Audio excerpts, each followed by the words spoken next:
What up? Welcome to Third Coast Sports TV. It's your host Wink. Just bringing you another video. We're gonna do a Jaguars versus the Houston Texans Week 17 recap. Wait for a few more y'all to go ahead and get in here before we go ahead and start the video. Make sure y'all come in, like, subscribe, hit that like button.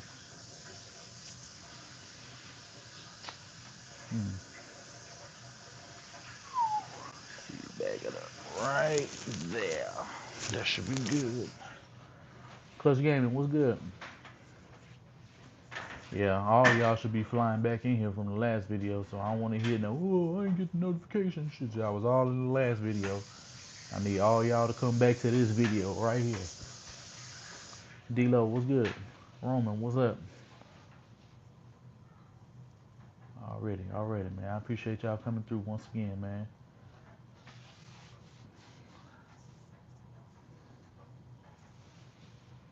Sound quality and audio, everything looking good. Ain't no choppiness. Hey, Noah, what's going on, man? Welcome to the stream, man. I'll be seeing your videos, man. Y'all make sure y'all go ahead and y'all check out Ayo Noah, man. He been doing a lot of Texas content recently. Does game recaps.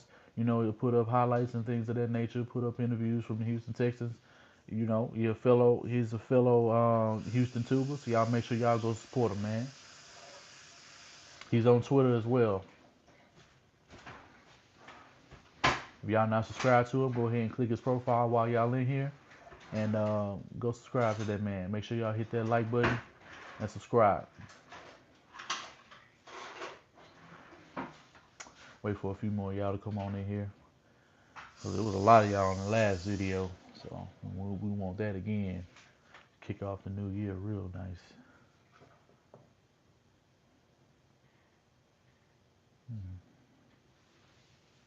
Everybody that voted for the video better be in here. Hey, no problem, man. We show love in here, man. Ain't no problem. Jay, what's good? Hey, Zeus, what's going on? Who else we got in here? Well, ain't a whole lot of comments. Josh Cooper, what's going down? Check out my last video if you weren't able to, man. I just did a video about the Colts and the Texans preview. I'm gonna probably end up doing a couple more videos throughout the week before we actually see that game. Gotta change your tags. Gotta change your tags more so people can come in here. Oh man, I've been on the tag game. Trust me.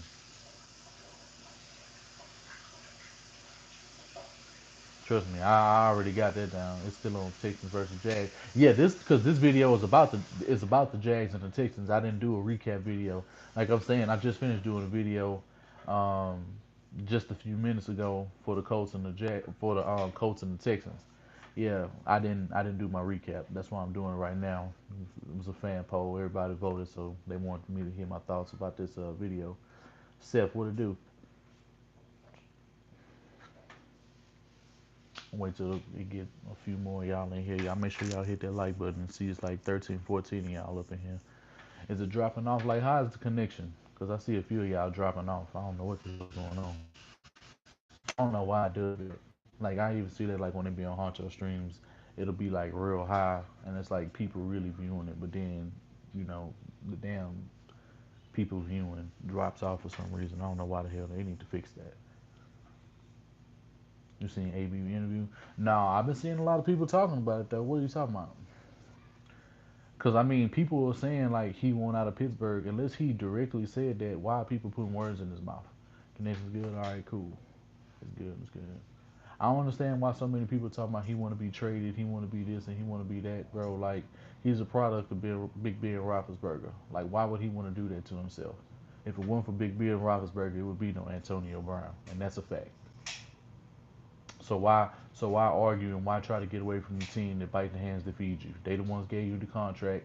They believed in you when they had better players than Emmanuel Sanders and, you know, other guys you done been around, and you was a 6th round pick, and you just so happened to start being good like 2013.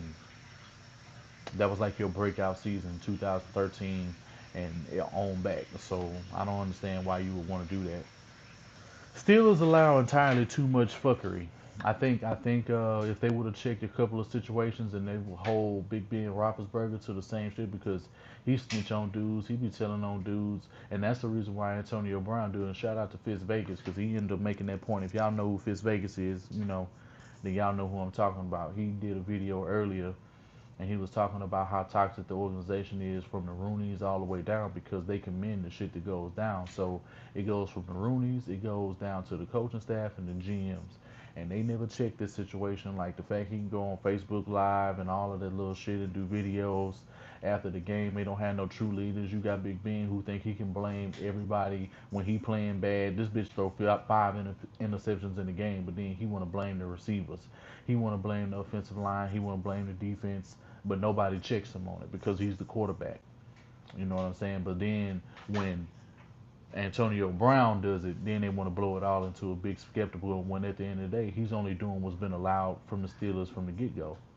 And the only reason why people don't really say he's worse than Dez Bryant or any of them or any of these guys, Josh Gordon, Odell Beckham, and he ain't been kicked out is because they win every year. They always in the first or second seed in the playoffs, and they've been a good team forever now. So that's the only reason why Antonio Brown ain't being looked about it. But you see guys in the media saying, "No, Steelers need to move on." I seen Ryan Clark had a video. I didn't watch it, but I seen like Ryan Clark was even clamoring for the Steelers to let him go because you can't have that. You can't undermine the coaches, and all of these guys when at the end of the day they put you in the game, and then it also makes it look like he's hating on Juju for being as productive because Juju, outside of the touchdowns and a little bit of yards per catch, was better than him in every other statistic. He had more catches, he had more yards. Big plays, like he has like big plays, he's far more deadly than Antonio Brown down the field. But Antonio Brown does a lot of things well, especially to be 5'10", 5'11". I mean, what he do ain't nothing to sneeze at. He's got a lot of good route running, good, toe drag swag. He can do all the things you need him to do that a 6'3", 6'4", 5" receiver could do. But this is just a new day and age in terms of how receivers get to act, and a major reason why is because Mike Tomlin, I mean, he allowed it. He ain't check him.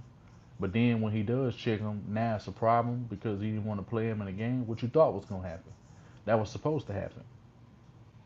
Yeah, Big Ben, yeah, he ain't got that much longer, bro. He got like another year, maybe two.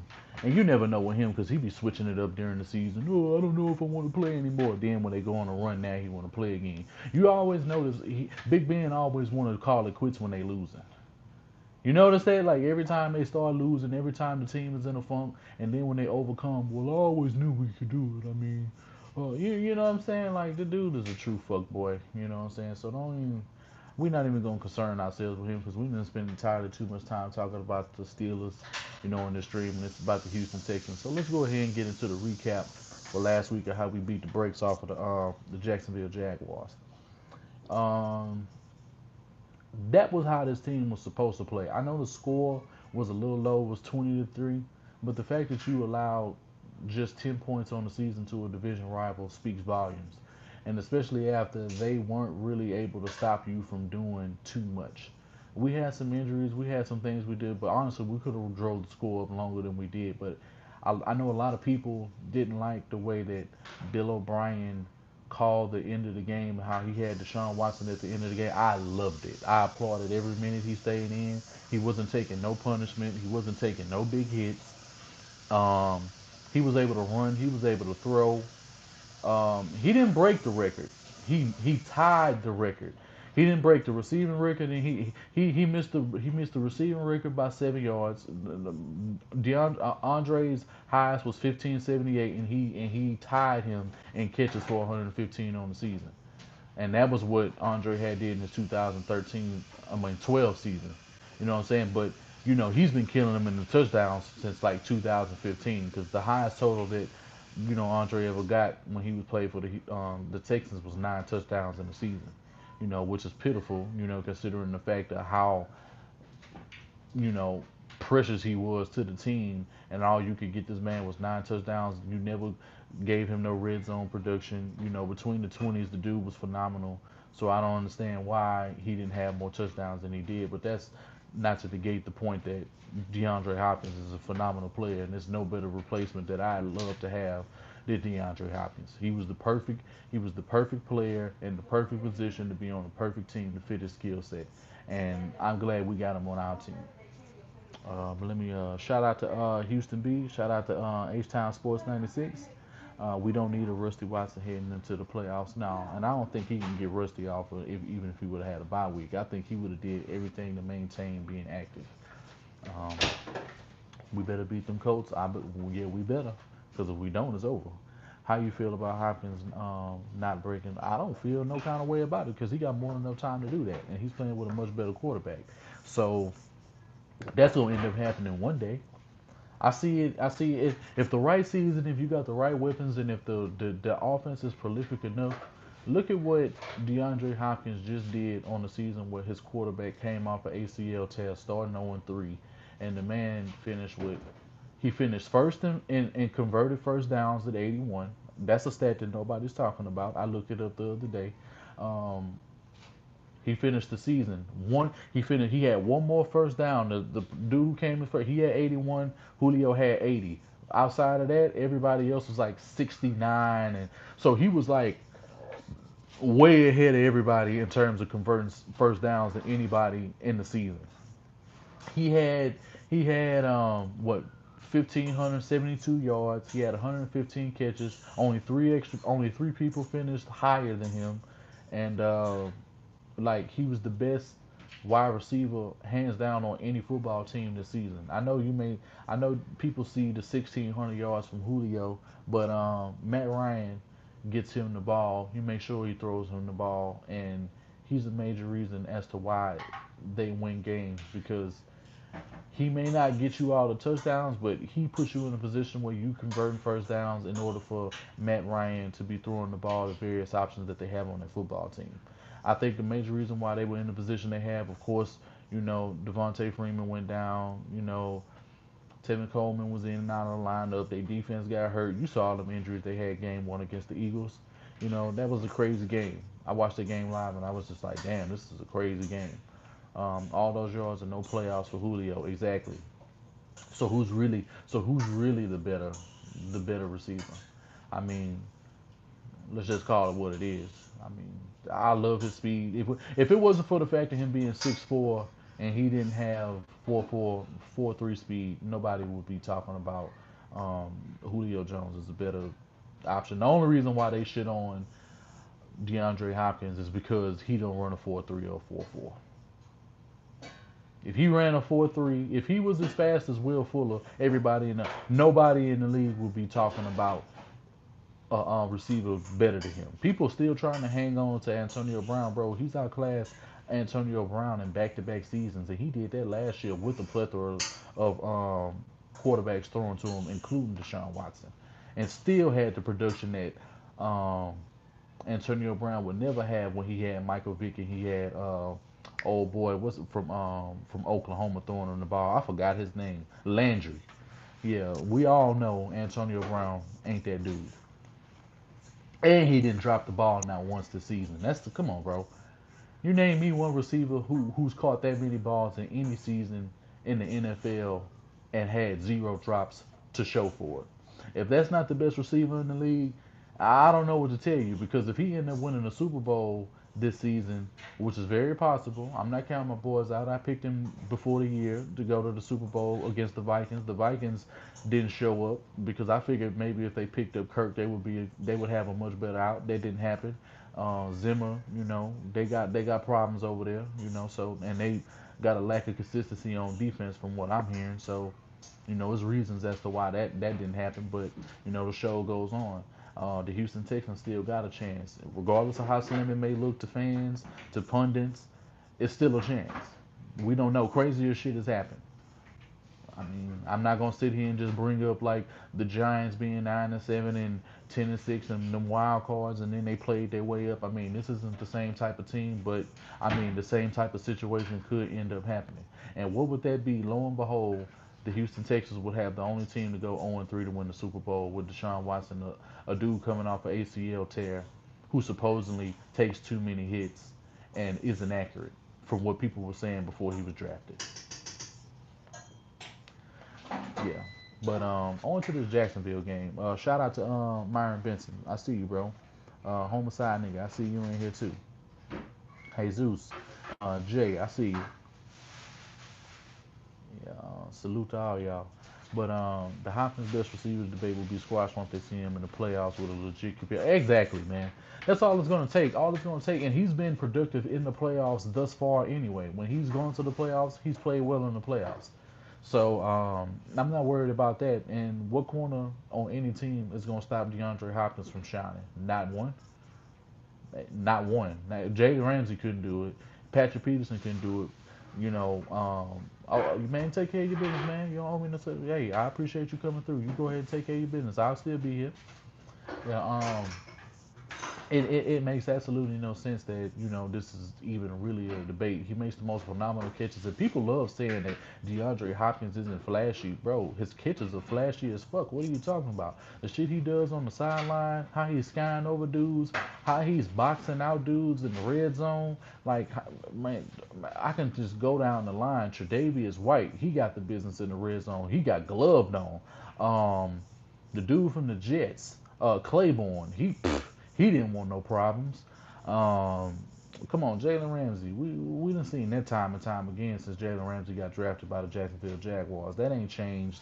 Yeah, the clothes speak for itself. Yeah, the toe drag swag, D-Lo. Yeah, I mean, come on, man. Jimmy Smith last year, Patrick Peterson last year, the whole Legion of Boom last year. I'm not just gonna say Sherman because he did Earl Thomas and Cam Chancellor and the other dude that they got on the other side, Shaquille Griffin. He ate on everybody. You know what I'm saying? And I could go. What's his name from the Cowboys? Um, they said he was the best corner before we win that game, and then he won that game and got 157 yards against him. What's his name? Byron Jones. There you go. Y'all know what I'm talking about. Yeah, we did him, bro. I mean, you can't. It ain't nothing you can do. It ain't nothing you can do at all. Xavier Howard, he talks shit. He ended up reaping the repercussions in that game. Clowney about to golf, I believe so. And we covered that in the last video, but we finna go on and get back into how this Jazz and this Texans game went.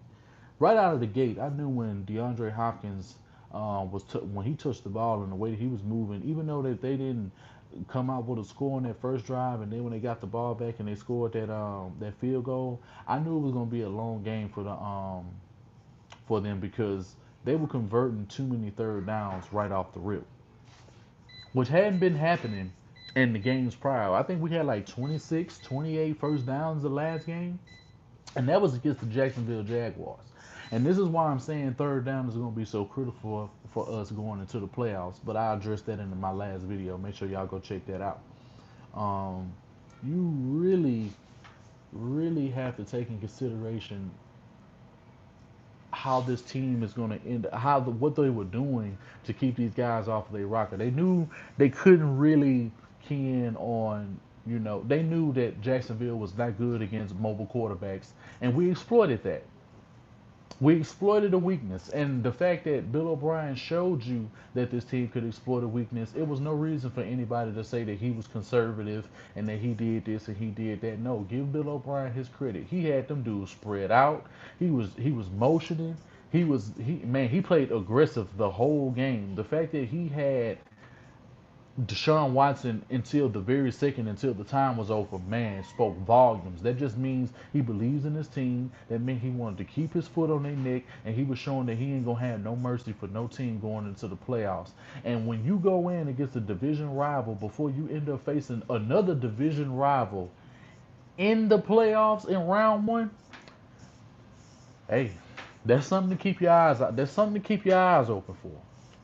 The fact that he went empty and he had a lot of success and he didn't throw any interceptions. Yeah, he took some sacks. He didn't fumble the ball. He didn't have any turnovers. And in him, I mean, Deshaun Watson, they played a phenomenal game. You know, Lamar Miller coming back in and being able to touch the end zone the way he did before he goes in the playoffs also spoke volumes. And the fact that you saw the strength when he trucked, who was that? Miles Jack or the safety? I forgot. But who exactly it was he trucked? But I can tell a play that completely deflated the Jacksonville Jaguars. And when this play happened, I knew it was over when they converted this first down was when the one that Miles Jack almost intercepted. But if y'all noticed, and this is what happens when people don't scout thoroughly, and when they come into the league and you talk about what a quarterback can and can't develop into, and this play right here solidified. I know a play that solidified Deshaun Watson a couple weeks ago in the Eagles game when he rolled out, and he avoided 3 sacks and then he avoided the 22-yard pass to Jordan Akins down the field. That told you everything you need to know about Deshaun Watson. But this play right here told another story in terms of his velocity and accuracy, because when he threw that ball, the ball was tipped at the line of scrimmage. The ball was still on par and still had the same velocity when Miles Jack, because it got batted twice. It got batted by I want to say it was either Yannick Ngakoue. I want to say it was Yannick Ngakoue and or Marcel Darius at the line of scrimmage. The ball still came in his right direction where when you look at the different view, like when they show you the all 22 angle of that play, and when they showed that the play got batted at the line of scrimmage, then Miles Jack tips it even more, and it's still where the ball was supposed to be placed to DeAndre Hopkins. That's a phenomenal play. And you have to have arm strength and you have to have throw power, velocity, accuracy. You have to have it all. And the fact that he was able to put his foot in the ground, deliver that pass, it gets batted twice, and still land in the hands of DeAndre Hopkins to make a play. All you saw when he made that play and he ended up getting some yards after that catch and he laid down so that he didn't take any punishment from a tackle, that play right there solidified the win against the Jacksonville Jaguars. That play was more deflated than any other play that was made in that football game. Another play that really did it in was the play where Jalen Ramsey, at first it looked like he intercepted the ball, but when they showed the angle, it's just the way he sold it. Because I thought he intercepted the ball, and I was like, no, Deshaun Watson threw an interception to make him on 10 on the season. And I was like, I didn't want him to throw no interceptions. And then when they reviewed it, and when they showed, I was like, oh yeah. And the moment that he went downfield and they made that 40-yard play, when he threw that 40-yard bomb to Hopkins, and when you saw the way that he broke Ramsey in, and then he broke him in a little bit, and then when he bent the route back out towards the sideline down the field, and the safety was coming over the top to help, and he still caught the ball, toe drag swag, and went out of the end zone. That play right there, like the first play with Miles Jack sealed it, and Hopkins delivered on that play. Like it was just nothing that they could do. They were moving the ball entirely too well. Blake Bortles wasn't giving them any kind of hope at all because he was so inaccurate. Balls were being batted, and you can tell he wasn't properly communicating to the O-line to make sure that they get the defensive line got their hands down. And that's on the offensive lineman when passes are being batted like that constantly. They weren't getting dudes. The Jaguars' offensive line was not able to get their hands in the chest of anybody. True enough, the Jaguars pass rush had a phenomenal day. Yannick Ngakoue is a problem. He's a serious problem. He's been a problem and will continue to be a problem for years to come. Calais Campbell had a great game. And shout out to UCF Jaguar for coming on to the sauce, and coming to the video. We appreciate him and all what he's done for the Jaguars. And we plan to have more videos and do more things with some of these teams going forward. But it really made no sense for them to have that good of a pass rush, that deep of a secondary, and give up 20 points the way that they did to this football team. I understand it's a divisional game, anything can go on, but Blake Bortles and Jim Caldwell, they were probably the two biggest factors as to why the season went the way they did. Jim Caldwell gives these guys, and you gotta give Tom Coughlin some of this bullshit too, because they gave this man a contract. You know what I'm saying? They believed in this man. They thought that this man was gonna take you somewhere when you still didn't even keep the same team around you that you had the season prior. You get rid of Allen Hurns, which he was a bum anyway. I don't nobody fucks with Allen Hurns. What is he doing with Dak Prescott? Oh wait, nothing. Um, Allen Robinson, he ain't doing nothing with the Chicago Bears with Trubisky. They relying on Trey Burton and other guys in the run game, Tariq Cohen and Jordan Howard, way more than they are their receiving options, and they relying on defense as well. So it's just like you doing things to aid Trubisky in his process until he becomes the quarterback that you went up to go draft. I believe that they made a mistake drafting him, and he had a couple of good games this season, but Trubisky is not all of that, and he'll prove that in the playoffs when they end up losing against the Eagles. I think they will probably end up losing against the Eagles. If Nick Foles is okay, then I think they end up losing that game. Yeah, he's a game manager, but a game manager is not necessarily a bad thing. Plenty of great quarterbacks started off as game managers, and you have to know how to manage the game in order to put yourself in a position to win the game. So as long as he constantly develops his talent, he comes up clutch. If he can start coming clutch, when teams are down, can you bring them back? Can you be the reason that they are winning the games? And I don't believe he's a playmaker at all. And I agree with you on that, Tenny. But Seattle, I think they can win against the Cowboys, but I wouldn't be surprised if the Cowboys won. The Cowboys have shown in recent years that they can beat the Seahawks. I mean, and they playing at home, so either it's gonna come down to who's the best quarterback that game. Will it be Dak or will it end up being Russell Wilson? And more than likely it'll end up being Russell Wilson, but we're gonna have to wait and see. Yeah, and these scouts they don't know shit. They don't know anything because they overanalyze dudes. They think that dudes gonna play the way that they played in college forever. Like no quarterback is the same on the NFL, regardless of how bummish he is. You either gonna get better or you're gonna get worse. That's the only two options you have for you. You either get better or you get worse. It looked like RG3. RG3 came in, was extremely accurate, was throwing for 70% on the season in his rookie year. And from that point on, he never truly recovered from the injury. I think he is now, and he's in Baltimore. He's a capable backup to come in and spell behind Lamar Miller if anything was to go wrong, because you can't go back to Flacco. I just don't think that would be the best option at this point for the Ravens, and they getting ready to get rid of him. So what do you do with him going forward? Watson should have went one number one, but let's be real. They didn't want to see that man going number one. And if he would have went to the Browns, then they wouldn't have Baker. And I think the Browns are more than content with Baker. They ended up getting a dude who they really wanted, and that's probably why they ended up making that pick in from the first place. They stood by it. They took Baker number one because they didn't think they were going to be in the position. We got gifted Deshaun Watson. We'll take it. And Deshaun Watson is in the playoffs while Baker Mayfield is on the couch looking at us. And if you're looking at the stream, shout out to him too. Shout out to the Browns organization for being so trill with the Texans over the last couple of years. Y'all took Brock Osweiler off our hands. Y'all got rid of him, dumped that salary off. We appreciate it. Y'all gave us Deshaun Watson, swap picks, and hey, I have love for Browns fans. I have love for the Browns organization because without them, we don't get Deshaun Watson, more than likely. Because there's no telling if Arizona was gonna get him at the next pick at 13 or any other team. I mean, we just don't know.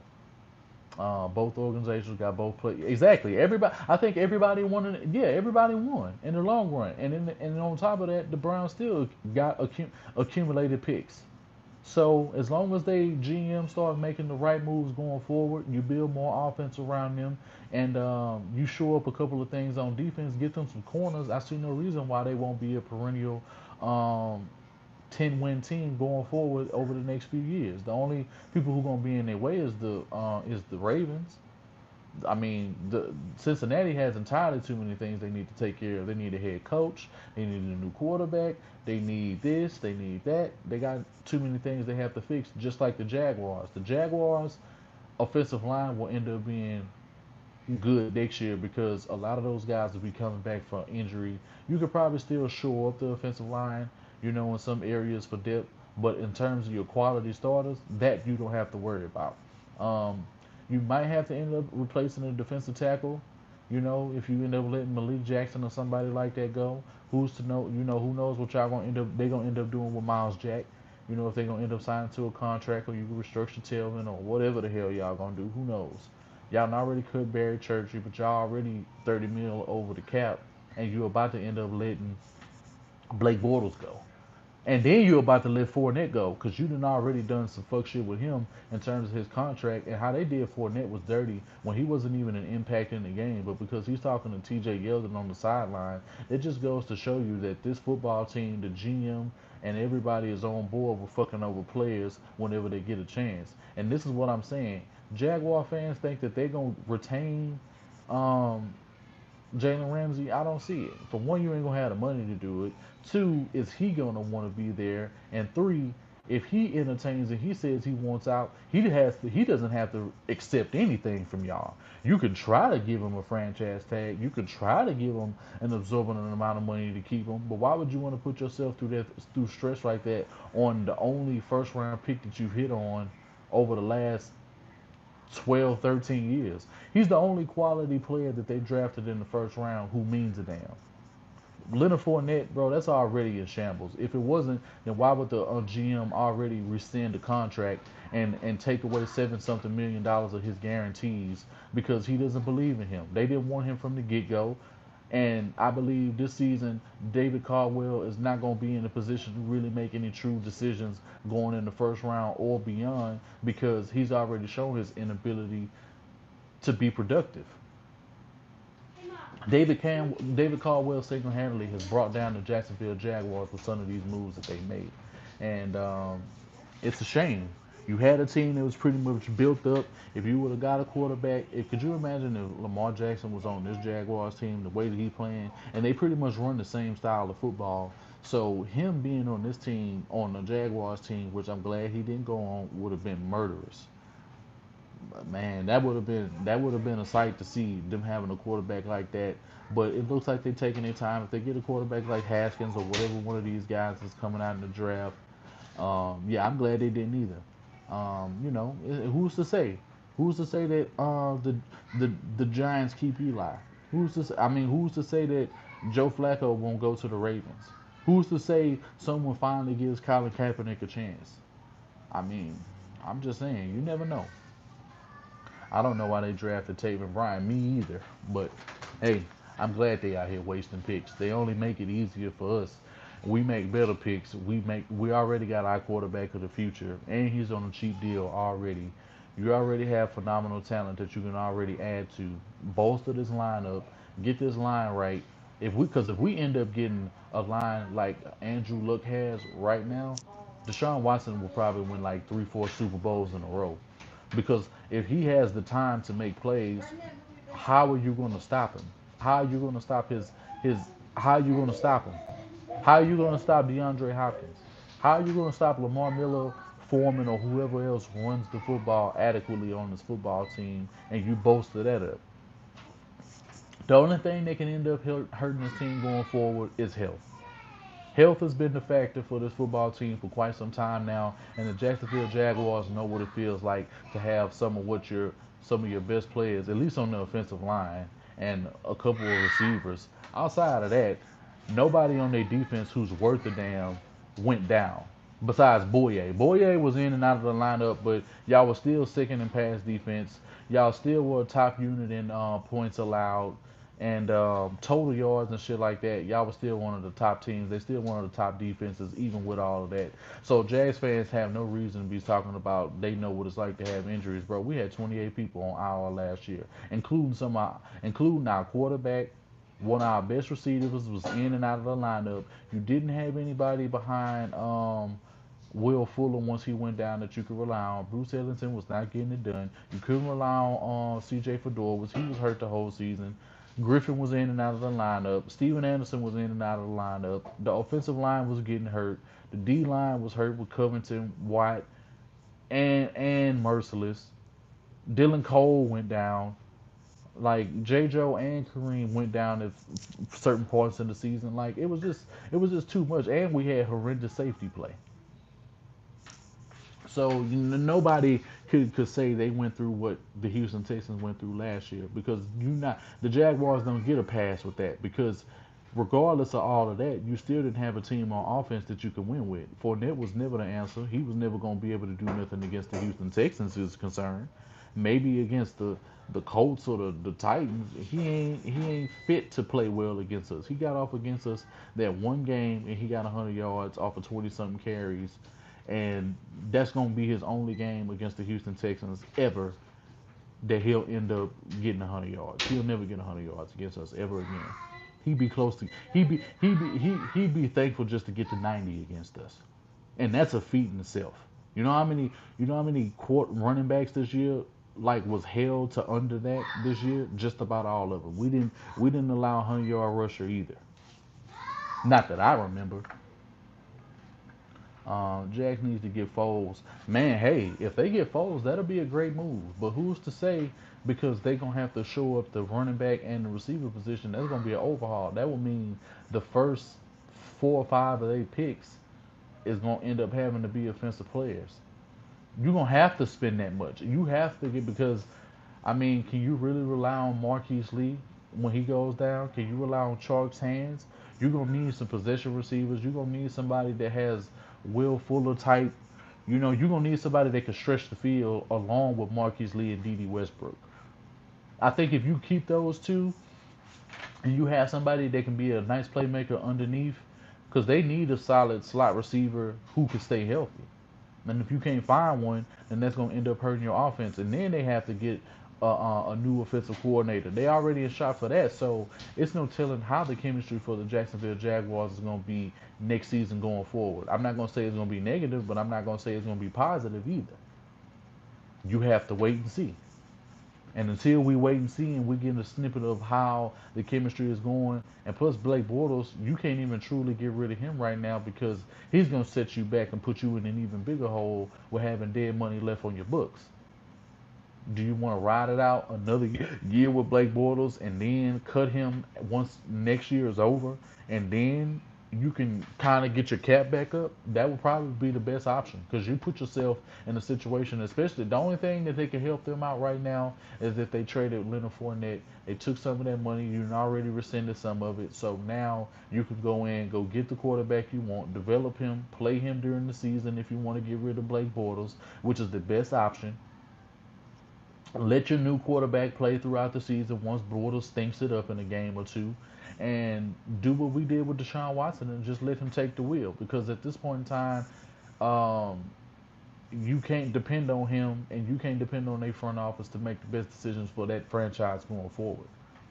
David Caldwell and the division only ensured that the Texans, Titans, and Colts will remain to be better than them, and it's nothing that they can do about it, because they're gonna end up making another pick that they shouldn't have, and the pieces that they want more than likely won't even fit their scheme.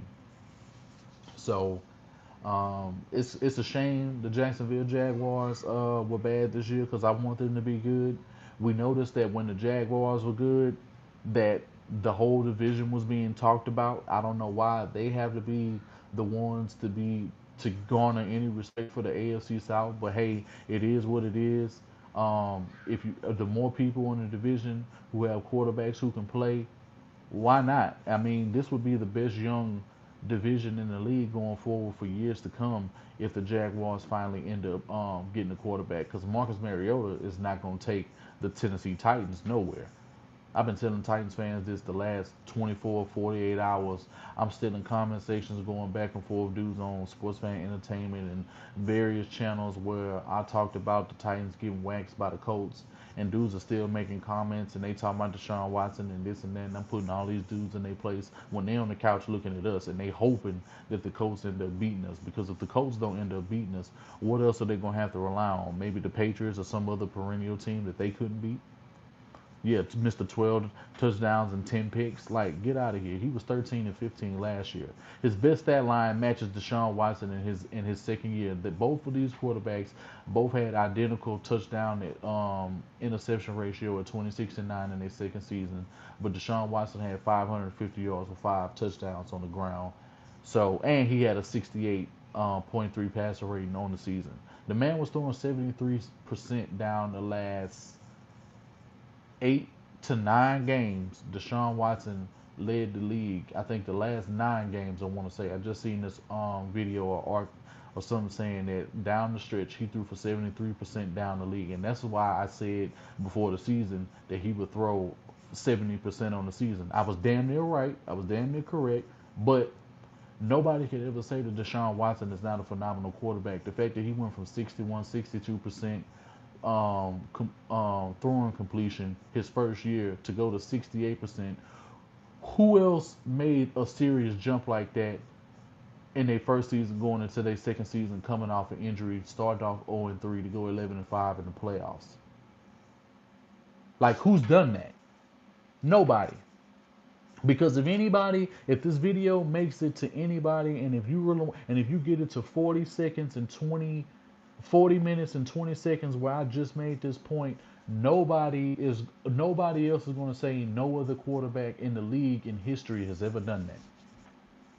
They haven't. No other quarterback has done what our quarterback has done. And they just brushing that shit off and acting like it's an easy achievement, and it's not. The national media isn't even talking about the fact that the man threw total yards. The man had 4,716 yards on the season with 31 touchdowns. They're not even talking about that. They're talking about what the Colts and how Marlon Mack is going to surprisingly show up against the Houston Texans in the run game when we're number 3 against the run. We're like 5th in points allowed. Explain to me how Marlon Mack is going to get off against Jadeveon Clowney, Whitney Merciless, Bernard McKinney, DJ Reader, Christian Covington, and Jadeveon Clowney, and Duke Ejiofor if he gets in the game, and not to mention Zach Cunningham and Dylan Cole. I don't even come on, man. I don't get it, but whatever. But back to this recap before I close it out. This was a great game to watch from a standpoint for the Houston Texans. The fact that they used their defensive front, they used the right formations. They were able to get a lot of penetration, and they were able to get a lot of batted balls at the line of scrimmage, and they made the Jacksonville Jaguars just frustrated. The fact that we held this team to 119 total yards on the entire game. Name one other team that held any other team to that yardage total for an entire game. Nobody else did that. No other team, no other defense played that dominant in any game at any stretch of the season. You may have had a team that might be close, maybe 150, maybe 200 yards, 180 yards, but not 119. That's abysmal. That's hard to do on Madden, let alone if you're going to do it in an actual game that counts. So, that's why I can feel good about this defense, especially from the fact and the standpoint that this defense was able to put up points against a Jaguars defense that finished high end. They have phenomenal playmakers, and I see no reason as to why this team was only able to get 20 points. But you kept the ball out of their hands, you controlled the clock, you did a lot of things to make sure that they couldn't convert first downs. You kept them frustrated, and this is major going into the playoffs. And this is why I'm saying Bill O'Brien is going to probably end up being a major problem. And that taking his foot off the gas shit, he knows what that's cost his team in the past, and he can't afford to do that in the playoffs because you don't have no second shot this game. You don't have no game to revert for. You don't have no time to think about it, come back next week, correct it, and put in this game. You got to have everything right going into this week, and that's something that a lot of teams in the division who are rooting against us don't have the luxury of doing.